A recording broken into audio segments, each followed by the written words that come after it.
Florine Anissa, comme on l'appelle communément ou comme on dit vulgairement, ancienne victime de violence, d'abus sexuels, je dirais, dans ma tendre enfance et fondatrice d'une association qui lutte contre les violences faites aux femmes et enfants.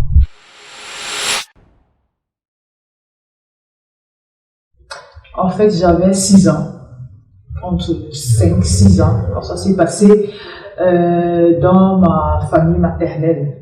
Nous étions en vacances au village et ma maman avait pour habitude, il y avait plusieurs chambres et je dormais avec ma tante, c'est-à-dire la jeune petite cousine à la maman. Et un soir, comme je suis toujours fanatique du fruit, l'ananas, elle me dit, demain je veux qu'on aille, je vais t'amener dans un champ où il y a beaucoup d'ananas, mais avant je veux que tu fasses quelque chose pour moi. Une enfant de 6 ans, je me disais que c'était un nouveau jeu. Elle me dit, tu vas te coucher et je vais monter sur toi. Et à l'époque, elle avait environ 18 ans. Parce que quand je regarde son âge maintenant, je me dis qu'elle était en fin d'adolescence, si on peut dire. Et je me suis couchée. Dans ma tête, je savais que c'était un nouveau jeu, que c'était un jeu. Elle m'a déshabillée. Elle a commencé par le haut, puis le bas. Puis elle s'est déshabillée. Ensuite, elle s'était assise sur le bas de mon torse, c'est-à-dire, et elle s'est mise à faire un mouvement de va-et-vient, étant assise sur mon torse. Et à chaque fois que je venais lui demander c'est quel type de jeu, elle me disait, elle me faisait juste un signe de la main pour ne pas en parler. Et après, elle est descendue, ça a duré peut-être une trentaine de minutes. En fait, je peux vraiment pas estimer le temps. Et elle me dit, si tu parles, je ne vais plus t'amener et puis je vais te battre. Bref, elle a animé une série de menaces, parmi lesquelles la bastonnade, la brimade, et elle me menaçait, elle me disait qu'elle va, parce qu'à l'époque, je croyais au conte dont comment on appelait les joujou. Elle me disait, je vais les appeler et tout. C'est comme ça que c'était le début de mon calvaire, parce que ça a duré plus d'1 mois, du moins tout le temps qu'on a fait en vacances. Jusqu'au jour, je crois peut-être après 1 semaine ou 2, elle a commencé à m'introduire ses doigts dans mon appareil génital. Et c'était, ce que je retiens, c'est que c'était tellement douloureux que je gémissais de douleur en silence, sans toutefois vouloir crier, parce que j'étais sous l'emprise des menaces, quoi, des intimidations. Et puis c'était plus des doigts, c'était plus 2 doigts, c'était plus, et puis je sais plus à combien de doigts elle est arrivée, mais après, la maman a quand même remarqué que je n'étais plus la même. En journée, quand j'allais faire pipi, je pleurais, que j'avais mal, et je refusais qu'elle me lave, parce que je me souviens qu'il y avait des taches de sang dans mon caleçon. Je refusais qu'elle me lave. Et ma tante aussi refusait qu'elle me lave. Donc elle voulait que ce soit elle qui me fasse la toilette. Je ne marchais pas bien. J'étais devenue, et même le soir, quand le soir arrivait, sachant que le calvaire, j'allais vivre le même calvaire, l'appétit n'y était plus. Donc j'ai gardé ce silence, j'ai vécu ce calvaire, comme je l'ai dit, pendant au moins 1 mois et demi ou 2 mois.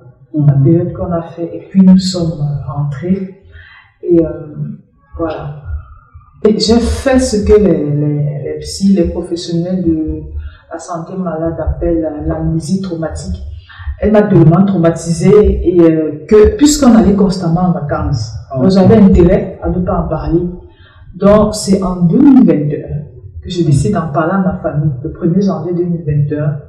Que je décide j'avais déjà en parlé tout autour de moi à d'autres personnes, et c'est en 2021 que je décide de dire la vérité à la maman.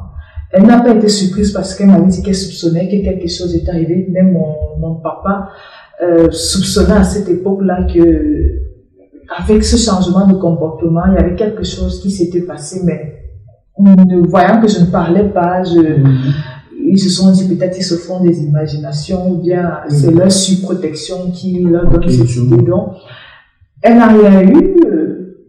Actuellement, elle vit sa vie paisible, elle est mariée, elle est mère d'enfants, mais Il n'y a plus de contact. Ok. Et lorsque les parents ont été mis au courant, ils ont décidé de mettre un terme. Donc, on se rend compte que dans les événements heureux ou malheureux, que j'y vais, vraiment rarement. Vous savez quand même. Non,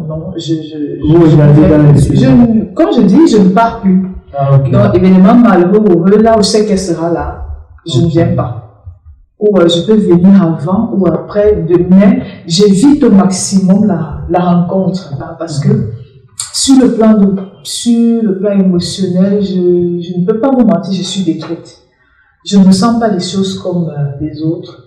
J'ai développé une certaine rigidité, une intolérance vis-à-vis de l'autre.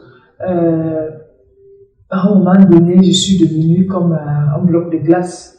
Donc, ce qui fait que ça a des aspects, même sur le plan relationnel avec autrui, parce que dans un premier abord, je vois l'autre comme quelqu'un qui va me détruire, qui va me faire du mal. Et ça entache sur mes amitiés, filles, garçons, grands, adultes, petits. Donc, j'ai développé une violence que j'essaie tous les jours de maîtriser, ce qui n'est pas déjà facile, parce que réussir à la maîtriser, c'est réussir déjà à accepter ce qui m'est arrivé, à vivre avec et à dépasser le cap. Je me souviens quand j'avais 16 ans, on m'avait prescrit une petite boîte de pilules de comprimés à prendre tous les soirs pour essayer de m'endormir, de me calmer. Parce que j'avais fait des crises, le médecin avait dit que c'était des crises d'hystérie. Donc j'avais l'impression d'être incomprise, de vivre quelque chose que personne ne voyait, d'avoir une douleur, une blessure béante que personne ne voyait et que personne n'arrivait à m'aider à soigner. Donc c'est un peu ça.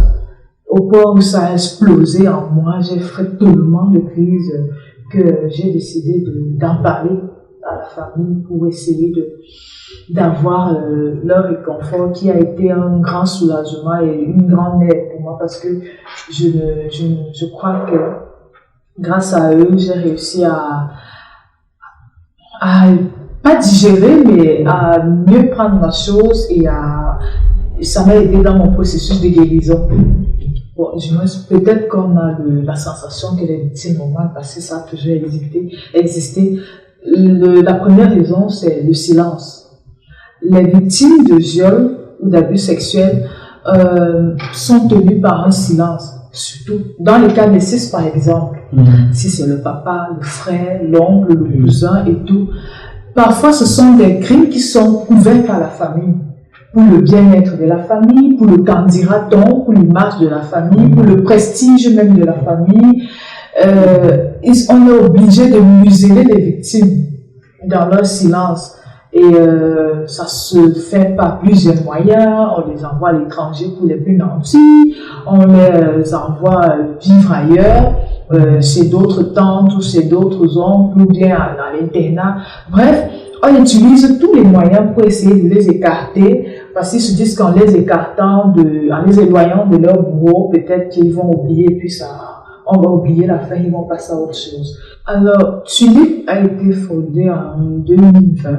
Bon, c'est vrai que je nourrissais déjà l'idée depuis 2016-2017. J'ai commencé par écrire tout ce qui me passait par la tête. Et c'est en 2020, pendant la période du Covid, que, étant donné que l'activité est au ralenti, presque toutes les activités au ralenti, que j'ai vraiment matérialisé le projet. Donc j'ai décidé de créer l'association pour pouvoir aider les victimes. Pour avoir un espace où on peut en parler, on peut échanger et on peut s'entraider entre nous les victimes. Et c'est de là que part l'idée de Tulip. Et je me suis dit, Tulip, c'est une très belle fleur que j'aime bien. Et dans toute sa splendeur et sa beauté, pourquoi ne pas redonner un peu de beauté et de splendeur à cette vie brisée par le passé, par les abus que les victimes ont subis.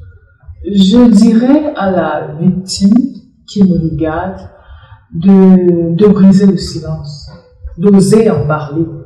C'est pas à nous les victimes d'avoir peur, c'est à nos bourreaux d'avoir peur. Donc la peur doit changer de camp.